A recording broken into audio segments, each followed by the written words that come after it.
मेरे प्रिय कैडेट्स, आप सभी को स्वागत है। आप सभी का स्वागत है। आज हम क्रिया विशेषण के अंतर्गत जो व्याकरण भाग अध्ययन करने वाले हैं। लगातार हमने 3 वीडियो के अंतर्गत क्रिया विशेषणों का अध्ययन कर रहे हैं। तो पहले हमने गत 3 वीडियो में क्रिया विशेषण किसे कहते हैं उसका अध्ययन किया। क्रिया विशेषण के 3 प्रकारों में वर्गीकरण किया जाता है। पहले अर्थ के आधार पर, उसके प्रकार हैं 4, जो कालवाचक क्रिया विशेषण, स्थानवाचक क्रिया विशेषण, परिमाणवाचक क्रिया विशेषण और चौथा है रीतिवाचक क्रिया विशेषण। तो ये था अर्थ के आधार पर क्रिया विशेषण प्रकार।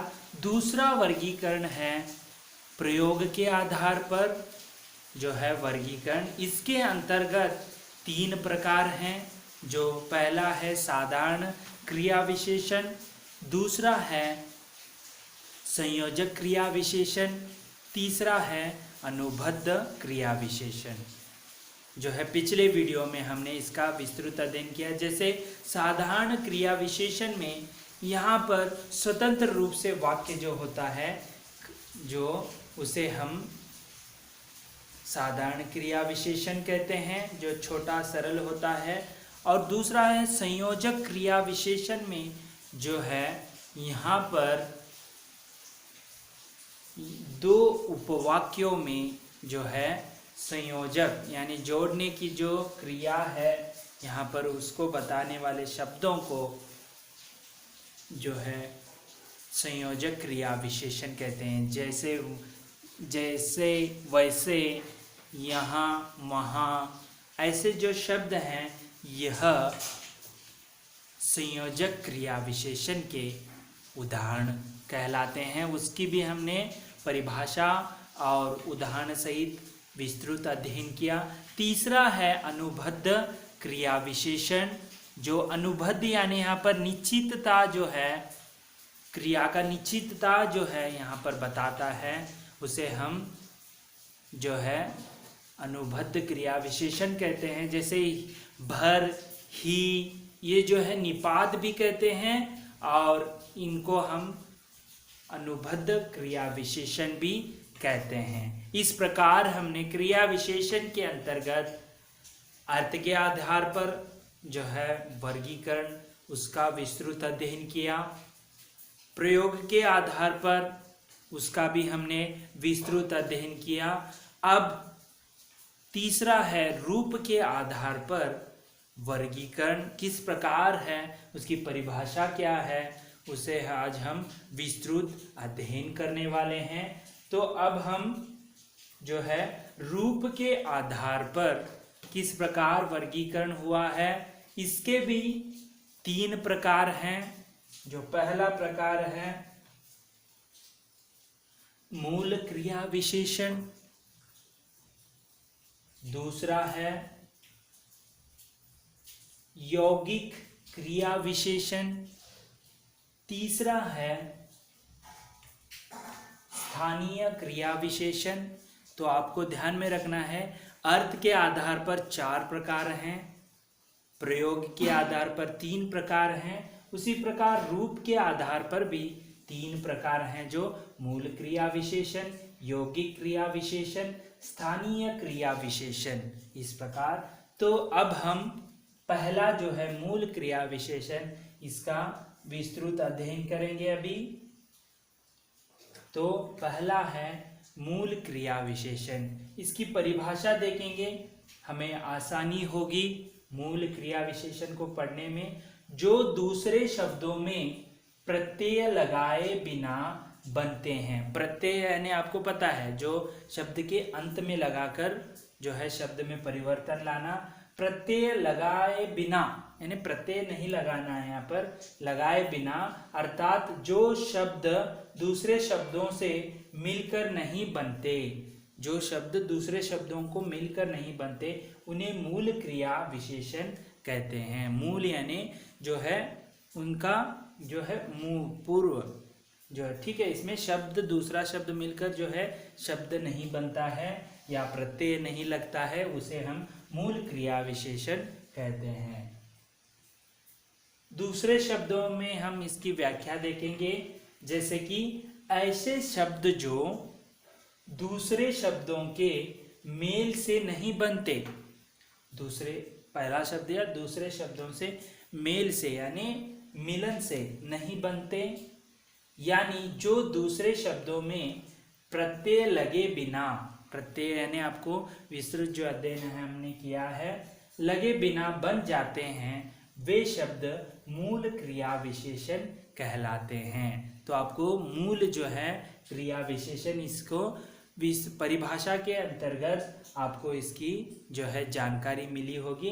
अब हम इसके कुछ उदाहरण, जैसे कि उदाहरण देखते हुए उदाहरण शब्द हमें समझ में आएगा। जैसे यहाँ पर देखिए,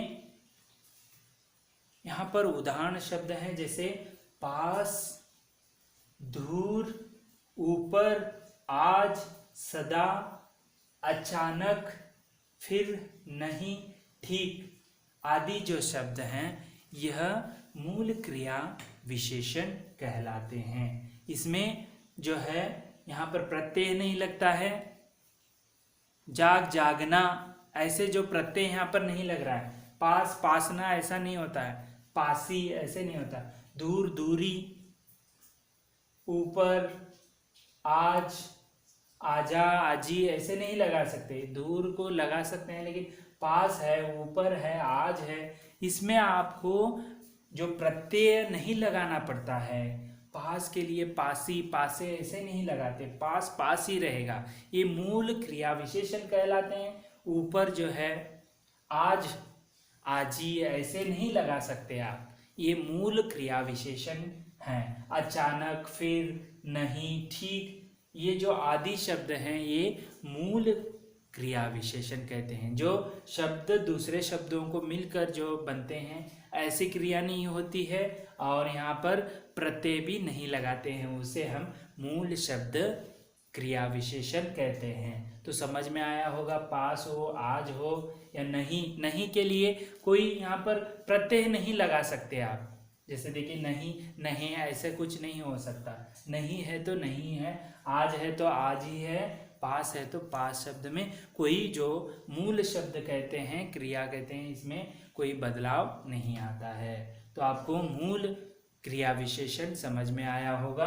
अब हम दूसरा प्रकार की ओर बढ़ते हैं जो यौगिक क्रिया विशेषण है।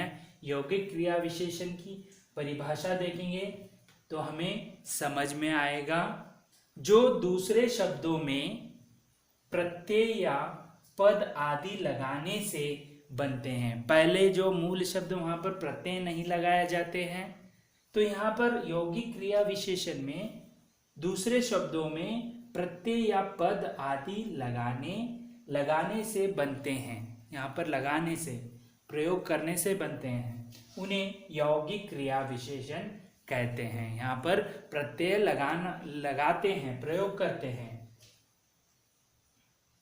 दूसरे शब्दों में हम इसका जो व्याख्या देखेंगे, जैसे ऐसी क्रिया विशेषण जो किसी दूसरे शब्दों में प्रत्यय या पद आदि लगाने से बनते हैं, प्रत्यय या पद आदि लगाने से बनते हैं, ऐसे क्रिया विशेषण यौगिक क्रिया विशेषणों की श्रेणी में आते हैं।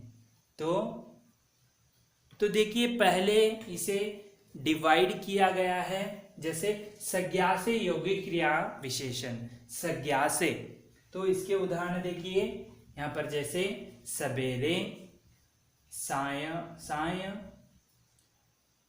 आजन्म, क्रमशः, प्रेम पूर्वक, रात भर, मन से आदि जो हैं संज्ञा से आए हुए यौगिक क्रिया विशेषण हैं।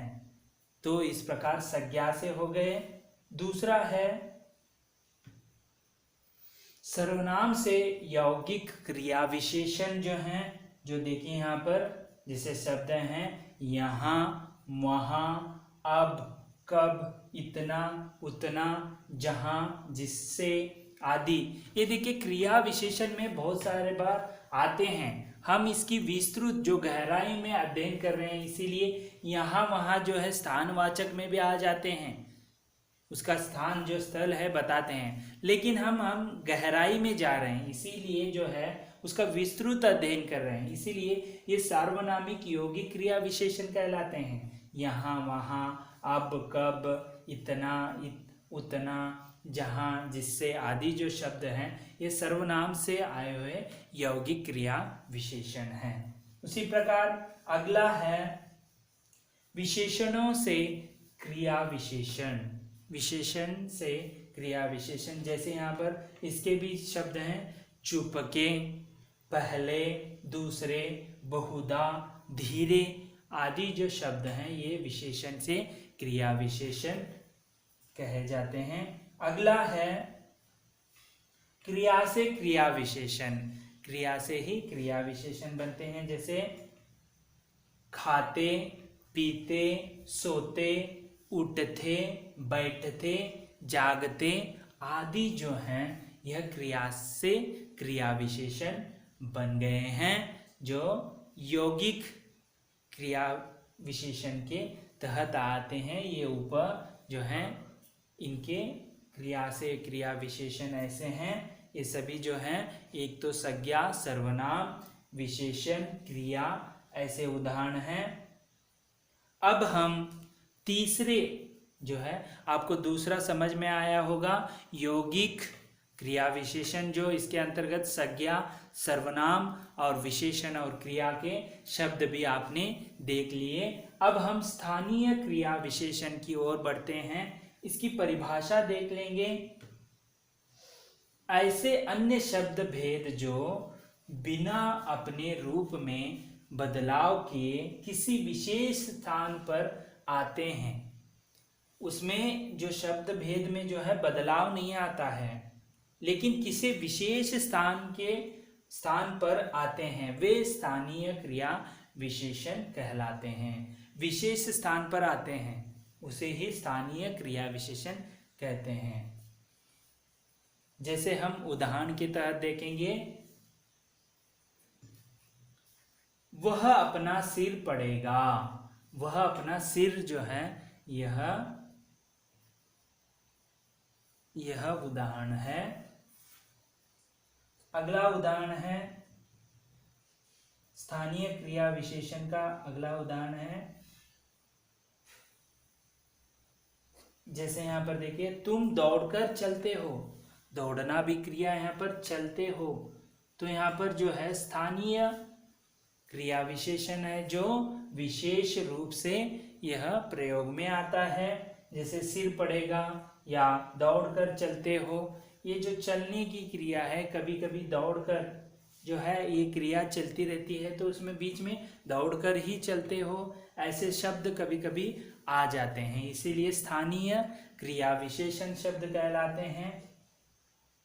यहाँ पर देखिए, ऊपर दिए गए जो दो उदाहरण दिए थे, ऊपर दिए गए उदाहरणों में देख सकते हैं कि सिर, चलते आदि शब्दों के रूप में बिना बदलाव हुए ही वे विशेष स्थान पर प्रयोग किए गए हैं। देखो, बिना बदलाव करते ही उन्हें विशेष स्थान पर प्रयोग किए गए हैं, अतः यह स्थानीय क्रिया विशेषण के अंतर्गत आएंगे, जो विशेष रूप से बिना बदलाव के विशेष स्थान पर प्रयोग होते रहते हैं।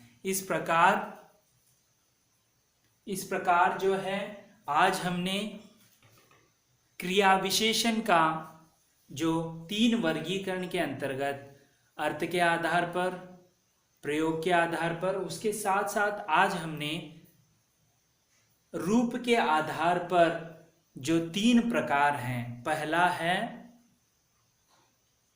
पहला कौन सा है इसमें प्रकार, जैसे देखिए यहाँ पर मैं फिर से आपको बताऊंगा। जैसे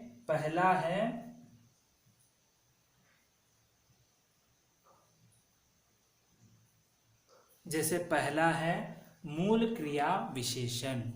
जो मूल यहाँ पर जो है या शब्द प्रत्यय लगाने से या जो मूल है वही रहेगा, उसे हम मूल क्रिया विशेषण कहते हैं। दूसरा है यौगिक क्रिया विशेषण, इसमें संज्ञा, सर्वनाम, विशेषण, क्रिया जो है उनके शब्द आते हैं। तीसरा है स्थानीय क्रिया विशेषण, इसमें जो है जो विशेष रूप में जो है प्रयोग होते हैं, इनका जो बदलाव नहीं होता, उसका हमने विस्तृत अध्ययन, जो रूप के आधार पर 3 प्रकार हैं उसका आज हमने विस्तृत अध्ययन किया। तो मैं आशा करता हूं कि आप इसे अच्छे से अपने नोटबुक में लिख कर रखिए। आपके लिए गृह कार्य है मूल क्रिया विशेषण, यौगिक क्रिया विशेषण और स्थान क्रिया विशेषण से 2-2 आप उदाहरणों को ढूंढ कर लिखिए, यही आपके लिए गृह कार्य है। इस प्रकार आज हमने रूप के आधार पर क्रिया विशेषण का विस्तृत अध्ययन किया। तो पूरा जो क्रिया विशेषण की जो जितने भी जो प्रकार वर्गीकरण है उसका हमने विस्तृत अध्ययन किया। तो आप सभी जो है इसे अपने नोटबुक में लिख कर रखिए और इसका अभ्यास कीजिए। धन्यवाद। आपका दिन मंगलमय हो।